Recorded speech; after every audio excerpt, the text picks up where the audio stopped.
Sebelum kita lanjut, coba kamu bayangkan dirimu sebagai seorang pemilik sebuah perusahaan.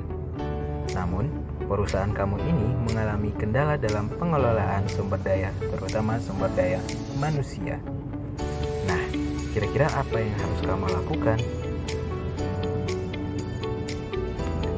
Kalau kamu masih bingung, mungkin kamu harus mengenal terlebih dahulu apa itu sumber daya manusia.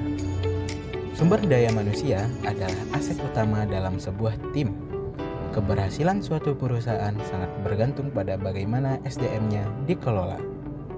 Namun, terkadang pengelolaan SDM ini mengalami kendala yang mempengaruhi perusahaan. Kita akan ambil contoh dari perusahaan yang bergerak di bidang jasa pendidikan dengan 7 karyawan tetap dan lebih dari 1.800 tutor freelance.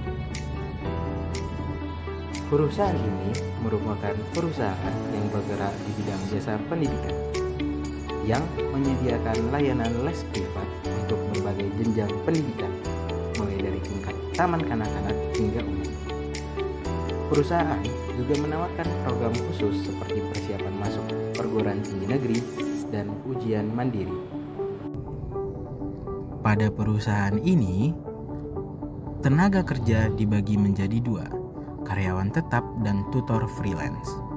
Karyawan tetap bekerja di kantor dengan struktur organisasi yang jelas, terbagi dalam divisi seperti administrasi, marketing, IT, dan konten kreator.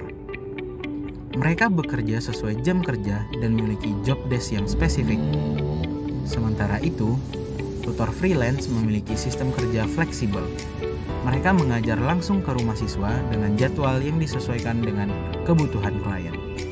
Sistem pengelolaan mereka sudah terbilang bagus, seperti proses rekrutmen dan seleksi yang terstruktur, pelatihan berkala untuk meningkatkan kualitas mengajar, dan program apresiasi seperti Tutor of the Month.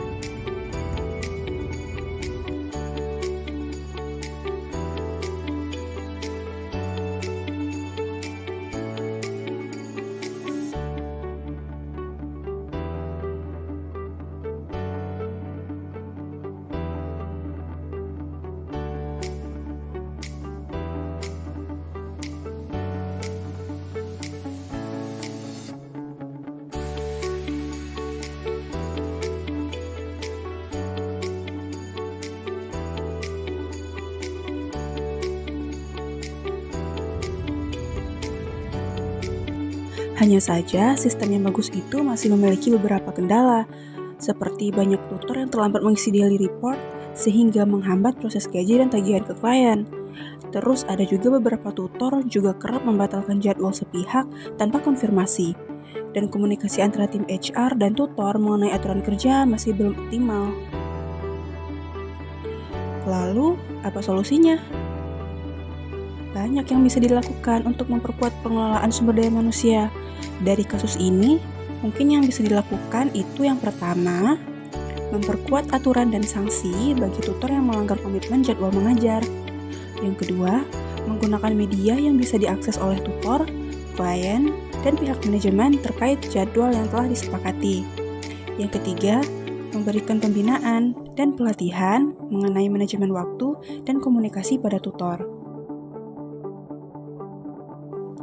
Pengelolaan sumber daya manusia yang baik bukan hanya bicara soal teknis, tapi soal membangun hubungan kerja yang sehat, adil, dan berkelanjutan. Dari video ini, memberi kita gambaran nyata bagaimana tantangan dan solusi bisa hadir berdampingan dalam praktik pengelolaan sumber daya manusia. Belajar dari sini untuk pengelolaan sumber daya manusia yang lebih baik ya.